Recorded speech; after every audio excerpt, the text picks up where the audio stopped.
how our preparation should be as we wait for the coming of the Lord through the character of the centurion. This centurion recognized that he was a man under authority. He had authority to command, to bind, and to cast. Because he had been in authority, he understood what authority meant. He had the idea, and also he understood the limitation of authority. There was a great power bestowed on him, but that power, he had its limitation. He said to Jesus, "For I am under authority myself." So he understood that Jesus himself was also under authority. So he knew that any person that had authority would command anything from wherever that person was, and that thing would happen to that place the person wanted it to happen. Not just that, this man saw Jesus flesh and blood, but he saw beyond what Jesus was presenting. He saw that Jesus was not just a mere man, that this man had an authority as God. He said to Jesus,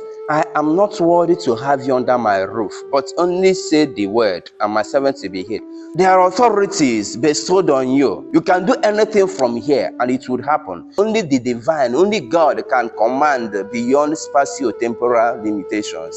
That was the belief this man had. While every person around, even the disciples of Jesus, because their faith was still growing, they saw Jesus as just a Jew. This man saw Jesus beyond being a Jew, that this is God. That was why Jesus said, "I have not seen this kind of faith." The faith that recognized that I am God, that I can command, I have authority. As we prepare for Christmas, for the coming of the Lord during this Advent, we are not just preparing for Christmas alone. That happened in history. There are three kinds of Christ coming in our lives. First one is Christ who came in history. The second one is Christ who comes to us every day in mystery. Then the third one is Christ who will come in majesty, in history, in mystery, and in majesty. So this man saw beyond Christ who came in history and recognized Christ who was there in mystery and in majesty, who can command with authority. Christ comes to us in mystery every day in the Holy Eucharist. So as you are preparing, you are not just preparing as something that would happen, it is happening right now. Christ comes to us every day, just like this man recognized him beyond his flesh and blood. We have faith, and with that faith, we recognize Christ beyond the host and wine we have at the altar. He comes in mystery, so that the host and wine, we see him, not just this host and wine, white species we are seeing, but God in this host and wine. So that what you are seeing is not just bread and wine, but God in this bread and wine, the full body, blood,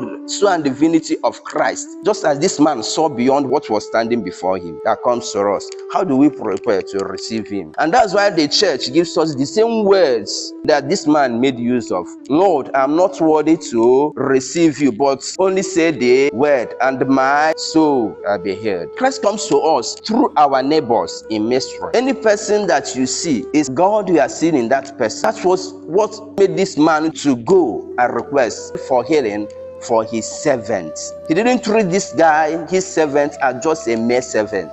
He recognized that this person had a dignity. So Christ comes to us through our neighbors in mystery. So we need to be, first of all, humble. If you must exercise authority, you must first of all learn how to be humble. If you don't know how to follow, you cannot know how to lead. This man knew how to follow and how to submit under authority, and that was why he recognized how to lead and what authority was. The second one, you must have faith that Christ comes to us in mystery and in majesty, not just what we are trying to celebrate in Christmas. Then third one is love, caring for our neighbors, through whom Christ also comes to us.